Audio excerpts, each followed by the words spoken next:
Hello, and welcome to day 4 of my StoWaStarMa video challenge, in which I attempt to make a video every day for the month of January.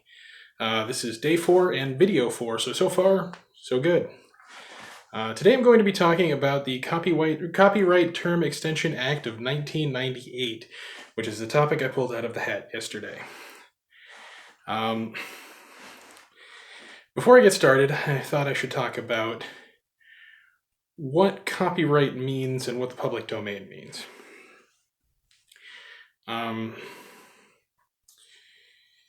Copyright is when the creator of a work or the owner of a work has exclusive right to make money off of that work.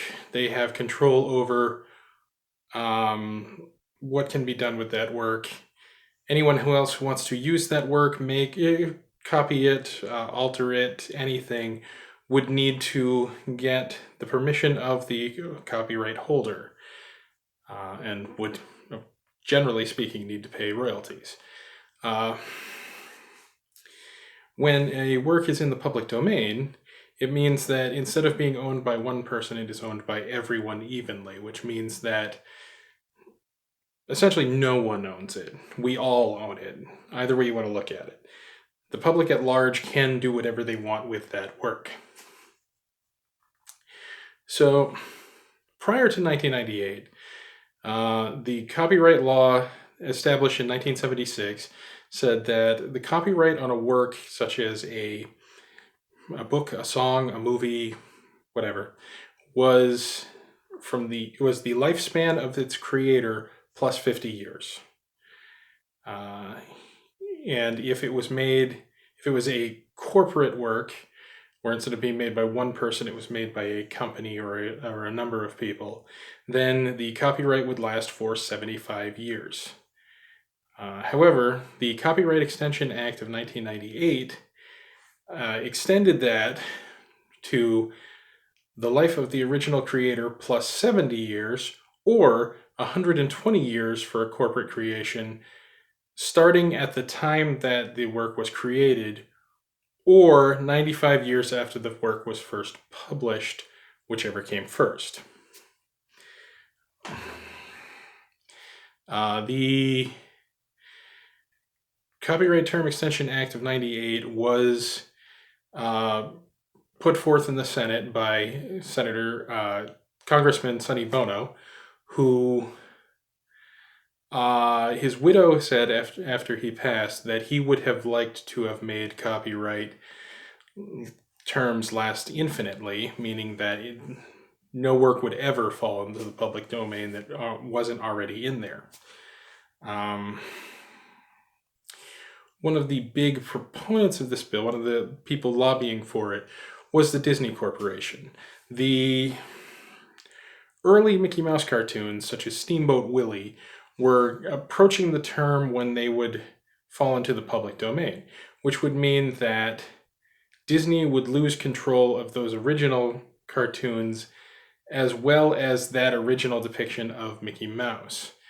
I believe they would still control the name Mickey Mouse because they had trademarked it, which is a separate law from copyright.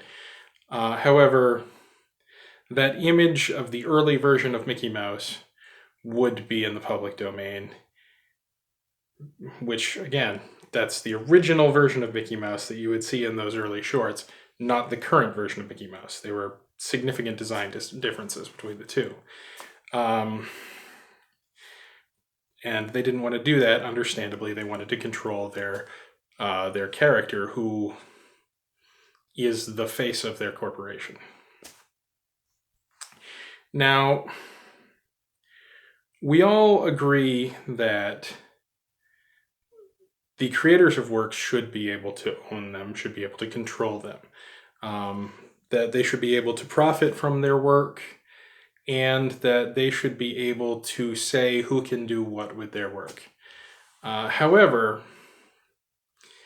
eventually, after enough time passes, these things sort of become a part of the cultural landscape of our society.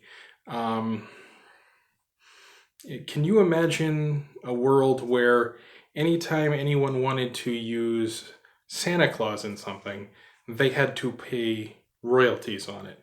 Or anytime a high school wanted to put on a production of Romeo and Juliet, they would have to pay for it. Um, it just doesn't seem right after a while, after the original creator has long since dead and no longer can personally profit from their work. Why should someone else, be it, to an extent I can understand, if it's their family, continuing to profit from it, but that copyright could have been sold to a company. And how long do we want these corporations to have control of these ideas? So when things fall into the public domain, they become ours, everyone's, and we can do whatever we want with them. You can use them for whatever you want. This is why things like the League of Extraordinary Gentlemen exist, where they use multiple characters from Victorian era fiction and bring them together into this new original story. Because those characters are no longer copyrighted, or no longer protected by copyright. So if copyright continued forever, as Sonny Bono's widow said he would have liked, then things like that would not exist. We wouldn't be able to do that. It would be too expensive to pay for all these characters. So this also gives independent creators a chance that they might not have otherwise with using public domain things. We all love Dracula, for instance. That is a character we all love, shows up in many things. If I wanted to make a video game with Dracula, I could, but as just me, I couldn't afford to pay royalties on a character that was protected by copyright. But a character like that's in the public domain, I could use. And I could make something with that. And people would see, oh, hey, it's Dracula, and I like Dracula stuff, so let me check that out. These are why things fall into the public domain. They become part of our society, things we all know, things we all love, things that we all have in our minds, and we can use in new and different ways to create new and different things without having to completely reinvent the wheel. If we had to come up with a brand new vampire for every vampire thing that came out, that would... honestly, Dracula would be less famous. We would constantly be having new characters instead of using the same characters we know and love over and over again. The mythology around that character wouldn't continue to grow. And can you imagine a world where anytime we wanted to use Santa Claus in something, people had to pay?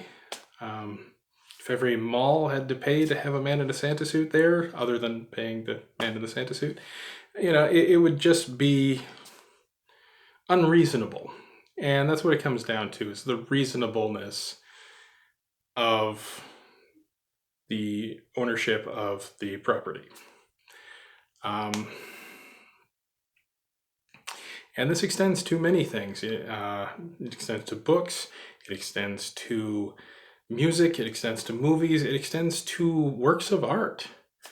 Could you imagine if any time anyone wanted to use the Mona Lisa in something, they would have to pay royalties to the descendants of Leonardo da Vinci?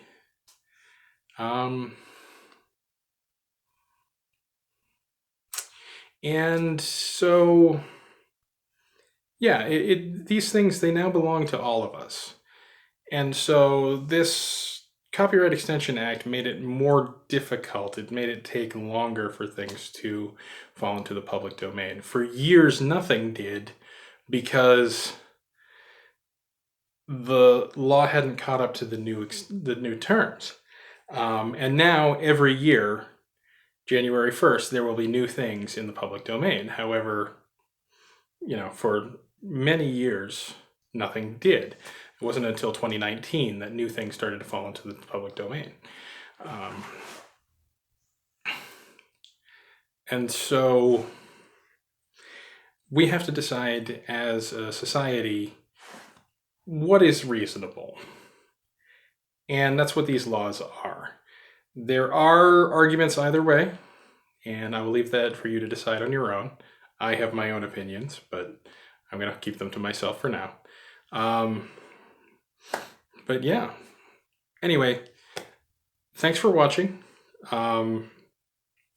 It is time for me to pick my next topic for tomorrow. I kind of apologize for today's video. Honestly, this is about my 11th take, and so it's not the best, but the perfect is the enemy of the complete. So, all right. So tomorrow's topic is Carl Panzram. I honestly have no idea who that is. This was a suggestion somebody gave me, and it went in the hat. So I guess it'll be as much of a surprise for me as for you. If you like this video, you know how YouTube works. And just like to say once again, thanks for watching, and I'll see you next time. Have a nice day, and stay spooky.